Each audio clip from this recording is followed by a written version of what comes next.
ഈ Sharjah desert park എന്ന് പറഞ്ഞാലുണ്ടല്ലോ, യഥാർത്ഥത്തിൽ ഡെസേർട്ടിൽ പോയ ഒരു അനുഭവമായിരിക്കും നമുക്ക് അവിടുന്ന് ലഭിക്കുക. കാണുന്നുണ്ട് എല്ലാം ഇൻസൈഡിലാണെങ്കിലും നമുക്ക് കാണുമ്പോൾ ഒരു ഡെസേർട്ടിൽ പോയ അനുഭവം നമുക്ക് ഇവിടെ തോന്നും. എത്ര മനോഹരമായിട്ടാണെന്ന് യാത്രകൾ അതിമനോഹരമായ കാഴ്ചകളാണ് നമുക്കിവിടെ വന്ന് കാണാൻ സാധിക്കുന്നത്. ചൂട് സമയത്താണെങ്കിലും നമുക്ക് ചൂട് ഇവിടെ അനുഭവപ്പെടത്തില്ല. കാരണം ഇത് മുഴുവനും ഏകീകരിച്ചിരിക്കുന്നത് കൊണ്ട് നല്ല സുഖമായിട്ട് നമുക്ക് ഇവിടുന്ന് കാണാനായിട്ട് സാധിക്കും.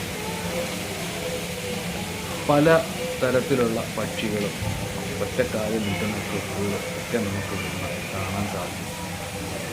എന്തായാലും കുട്ടികൾക്കും മുതിർന്നവർക്കും എല്ലാവർക്കും ഒരേപോലെ ഇഷ്ടപ്പെടുന്ന രീതിയിലുള്ള ഒരു പാർക്കാണ് ഈ ഷാർജ ഡെസേർട്ട് പാർക്ക്.